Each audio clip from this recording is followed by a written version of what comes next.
Prie Seigneur tous ensemble que tu puisses nous libérer complètement Amen. des œuvres de la chair parce que tu reviens bientôt chercher ton Église. Nous voulons Seigneur Jésus-Christ quand tu reviendras que tu puisses nous trouver Seigneur Jésus-Christ dans ces dispositions, qu'on puisse garder la foi, la sainteté. En ton nom puissant Seigneur nous avons prié. Au nom de Jésus-Christ, le peuple de Dieu dit Amen. Amen. Amen. Soyez bénis pour reprendre place. Alléluia. Merci Seigneur. Amen. Le titre de ce message, c'est pour Christ que je vis. Vous pouvez dire ça à votre voisin, c'est pour Jésus-Christ que je vis. Jésus-Christ est tout pour moi. Il m'a transformé. Il m'a guéri. Il m'a délivré. Alléluia. Je ne peux pas continuer parce que j'avais invité aussi un frère juste derrière. Et j'ai oublié de mentionner, frère Grégory, il va juste nous se présenter. Jésus-Christ nous a délivrés. Nous avons aujourd'hui la victoire. Alléluia. La chorale a chanté, il n'y a plus de condamnation pour ceux qui sont en Jésus-Christ. Alors que vous êtes assis très confortablement, moi je vais faire une longue lecture. Oui, Romains 6, voilà, on commence. C'est pour que vous puissiez comprendre une fois pour toutes le contexte du message que je veux vous apporter. L'épître aux Romains, chapitre 6, je vous encouragerai même, quand vous allez rentrer à la maison, de lire le 9 premiers chapitres du livre de Romains. Parce que le 9 premiers chapitres parle de l'esprit et de la chair. Parle de la loi qui nous pousse à faire des choses qu'on n'a pas envie de faire. Vous lisez ça dans Romains chapitre 7. Aujourd'hui, peut-être qu'on n'aura pas le temps. Ce qu'on n'a pas envie de le faire, on le fait. Ça, c'est la chair. Il y a une loi. Cette loi, derrière tout ça, il y a des puissances. Il y a des puissances sataniques qui nous empêchent de faire les choses qu'on a envie de faire. Finalement, on fait le contraire de ce qu'on a envie de faire. Donc là, vous lisez à la maison tout le chapitre 7 et vous allez comprendre que votre combat à vous, votre problème à vous, c'est la chair. Amen. Si vous assujettissez la chair, si vous dominez la chair, vous n'aurez plus de problème. Amen. Alléluia. Nous allons lire et vous allez suivre avec moi. L'apôtre Paul commence par plusieurs questions. Que dirons-nous donc? Demeurions-nous, je vais aller doucement, dans le péché? On doit rester dans le péché afin que la grâce abonde. Est-ce qu'il faut rester dans le péché parce que vous savez qu'il y a la grâce? Ça, c'est l'apôtre Paul qui pose la question. Loin de là, nous qui sommes morts au péché, mourir au péché, comment vivrions-nous encore dans le péché? C'est-à-dire, si tu es mort au péché, comment tu peux vivre encore dans le péché? Sauf qu'il y a quelque chose qui ne va pas. Sauf qu'il y a une loi qui te domine, chapitre 7.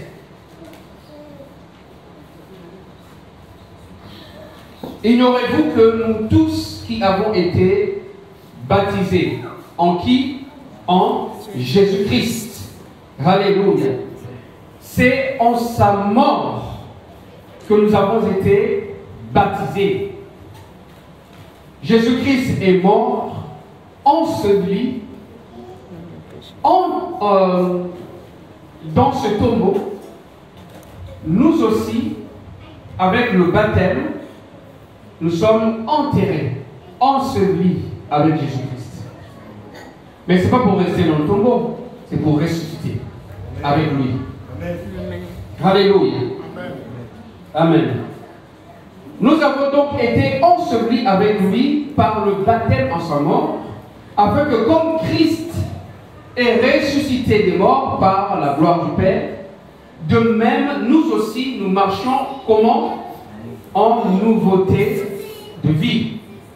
Donc une vie nouvelle commence quand vous donnez votre vie à Jésus-Christ.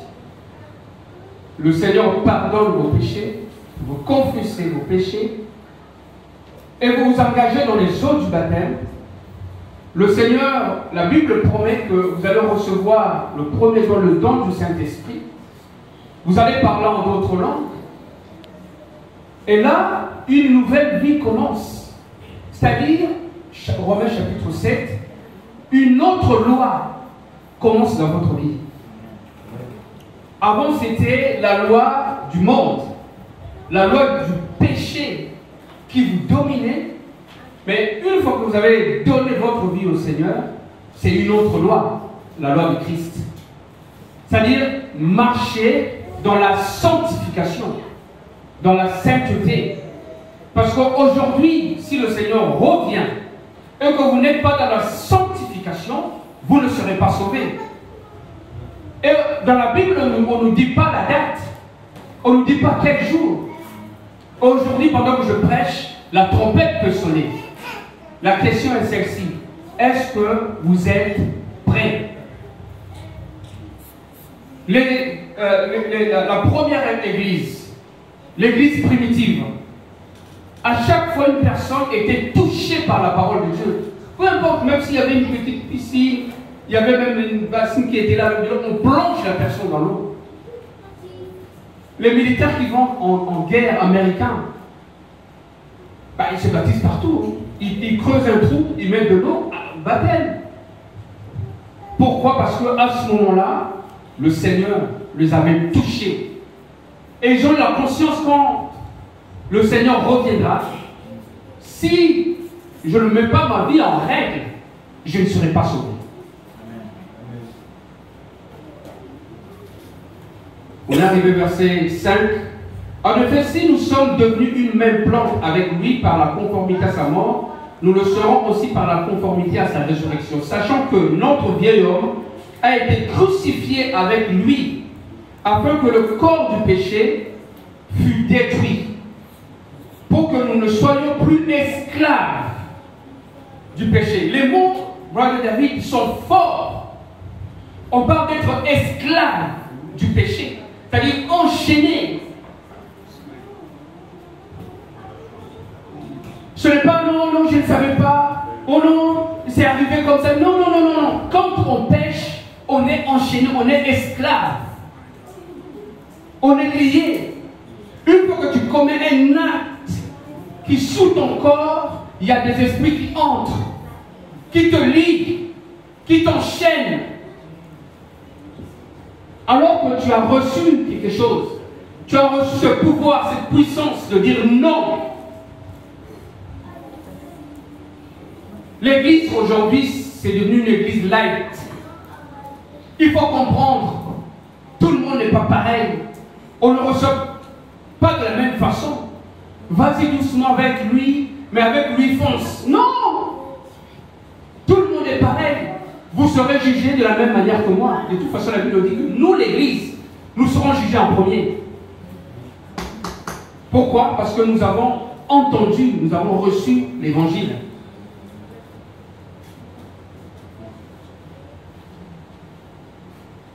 Verset combien? 7.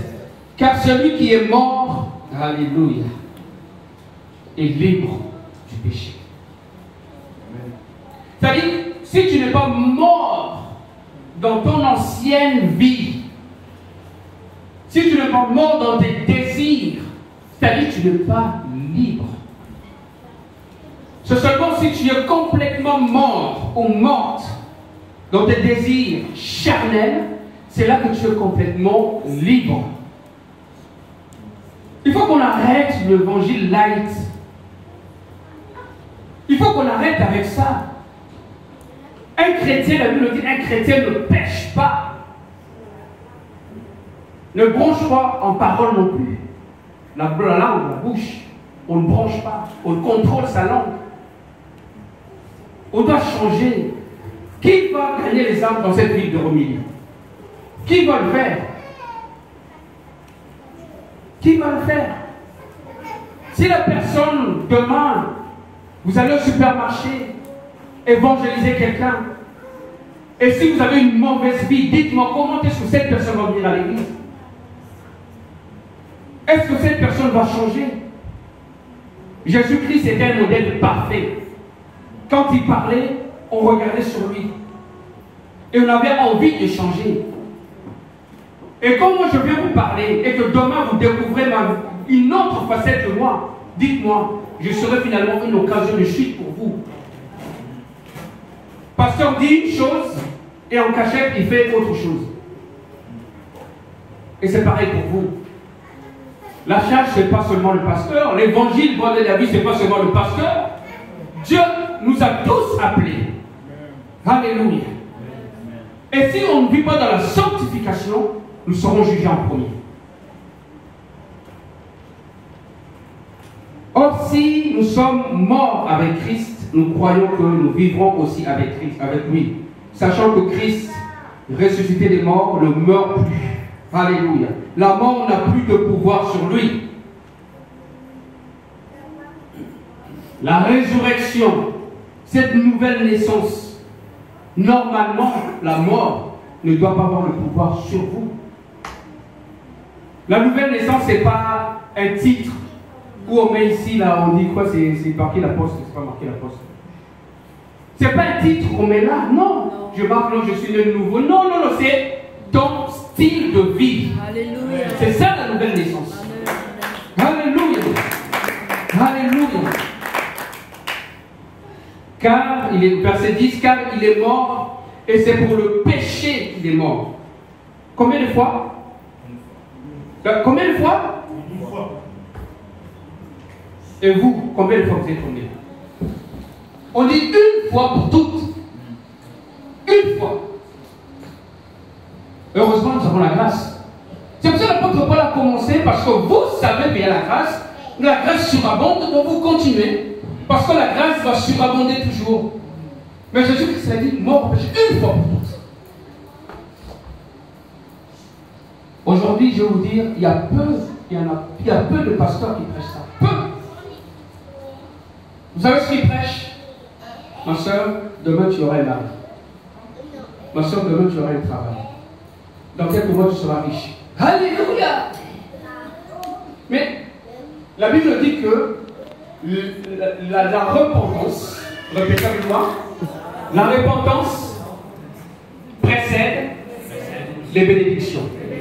On acclame Jésus-Christ. Alléluia! C'est-à-dire, quand vous donnez votre vie à Jésus-Christ, vous êtes déjà béni. Jésus-Christ n'est pas un magicien, sa promesse est réelle. Vous donnez votre vie à Jésus-Christ, toutes les bénédictions vous accompagneront. C'est simple. Il y a des gens aujourd'hui qui courent après des miracles. Pourquoi? Parce qu'ils n'ont pas compris le principe de bénédiction. Le principe, c'est simple. J'appartiens au roi, je deviens prince et je serai héritier. Voilà. Tout est simple. C'est comme ça. Alléluia. On est arrivé, verset 11. Ainsi, vous-même, regardez-vous comme morts au péché et comme vivants pour Dieu en Jésus-Christ. Que le péché ne règne donc point dans votre corps mortel et n'obéissez pas à ses convoitises. C'est-à-dire, quand vous avez cette vie-là, c'est-à-dire qu'il y a, oh Seigneur, c'est-à-dire qu'il y a un royaume, tout est un royaume dans votre cœur. C'est-à-dire qu'il y a des démons qui règnent. Il dit le péché ne règne pas dans votre corps.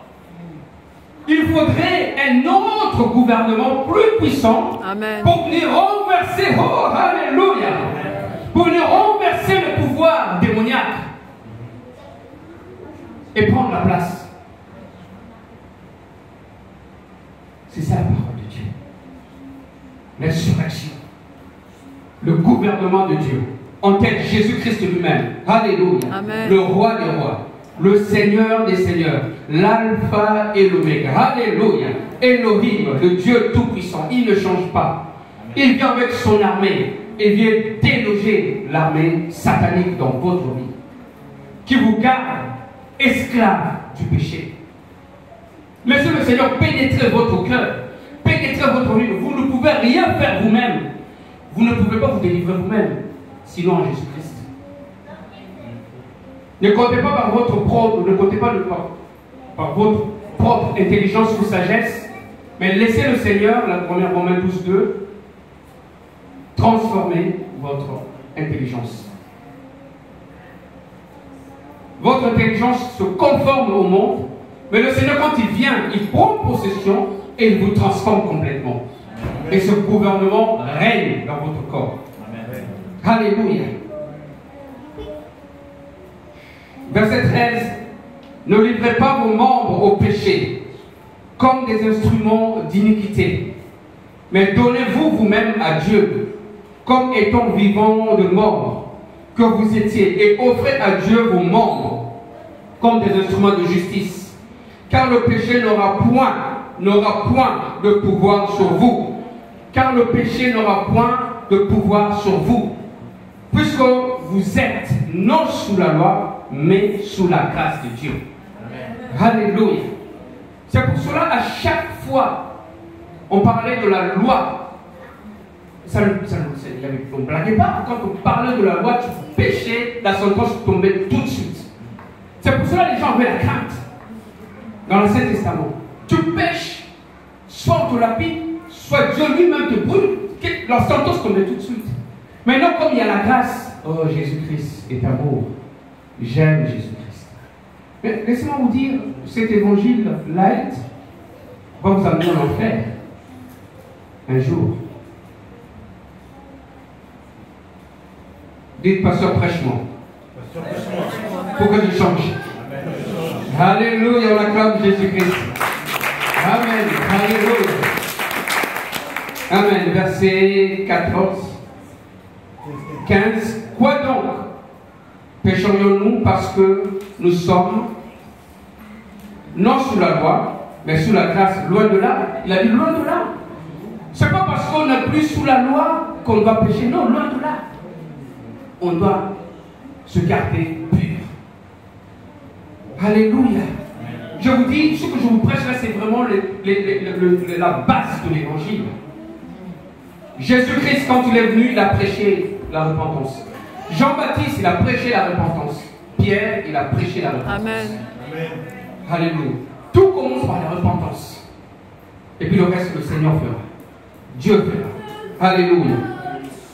Ne savez-vous pas qu'en vous livrant à quelqu'un comme esclave pour lui obéir, vous êtes esclave de celui à qui vous obéissez, soit du péché qui conduit à la mort, soit de l'obéissance qui conduit à la justice. C'est-à-dire, quand je me livre à Jésus-Christ, je suis esclave de la justice de Jésus-Christ. Je sais que j'aurai la vie éternelle. Mais si je suis esclave du péché, la mort éternelle. La mort éternelle, c'est quoi? C'est souffrir en enfer. Ce feu qui brûle, mais qui ne s'éteint jamais. C'est là-bas que vous voulez aller? Non. Moi, je veux aller au ciel. Alléluia. Moi, je veux aller au ciel aujourd'hui. Mais grâce soit rendue à Dieu de ce que, après avoir été esclave du péché, vous avez obéi de cœur à la règle de doctrine dans laquelle vous avez été instruit. Ayant été affranchi du péché, tout le monde dit affranchi du péché. Vous êtes devenu esclave de la justice. Amen. Libéré du péché. Vous êtes maintenant esclave de la justice de Dieu. Tout ce que vous faites est juste. Quand vous parlez, c'est juste. Quand vous dites quelque chose, c'est juste. Alléluia, parce que Christ est en vous. Amen. Les gens viennent vous voir. Laissons vous dire, mes frères et sœurs, beaucoup de gens ont reçu la sagesse de Dieu. Et ils deviennent des pacificateurs. Ils apportent la paix dans leur famille. Ils apportent tellement beaucoup de choses dans leur famille parce qu'ils procurent la justice, la paix, la joie. Et les gens viennent vers eux. Jésus-Christ les a tellement affranchis. Ils sont tellement libres du péché, esclaves de Jésus-Christ. C'est-à-dire, quand ils parlent, c'est Jésus-Christ qui parle. C'est Jésus-Christ qui parle. Et les gens sont attirés. Alléluia. Et les gens viennent vers vous pour obtenir quelque chose. Je parle à la manière des hommes à cause de la faiblesse de votre chair. De même donc que vous avez livré vos membres comme esclaves à l'impureté, à l'iniquité, pour arriver à l'iniquité. Ainsi maintenant, livrez vos membres comme esclaves à la justice, pour arriver à la sainteté. Vous comprenez? C'est-à-dire, quand vous donnez vos membres à Jésus-Christ, Jésus-Christ apporte cette justice. Et suivez-moi très bien. La justice de Jésus-Christ enlève les choses dans votre vie. Enlève les choses. Alléluia. Vous comparaissez devant le juge. Monsieur, madame, vous avez fait ça. Voilà ce que la loi dit. Le juge vous rappelle la loi. Si vous vous corrigez, d'accord, la peine est réduite. D'accord? Et jusqu'à ce que vous allez comprendre l'importance de la loi dans votre vie. Et vous amène à une perfection. Alléluia. Et la justice de Dieu nous amène à cette perfection de la sainteté. Pourquoi? Pour nous préparer le jour de l'avènement du Seigneur. Quand le Seigneur va venir, on sera parfait. Le Seigneur revient chercher une église sans tache ni ride. Une église propre. Et nous sommes le temple du Saint-Esprit. Je veux être cette église aujourd'hui. Alléluia. Vous voulez être cette église aujourd'hui? Amen. Amen. Alléluia. Merci. Son acclame Jésus-Christ très fort.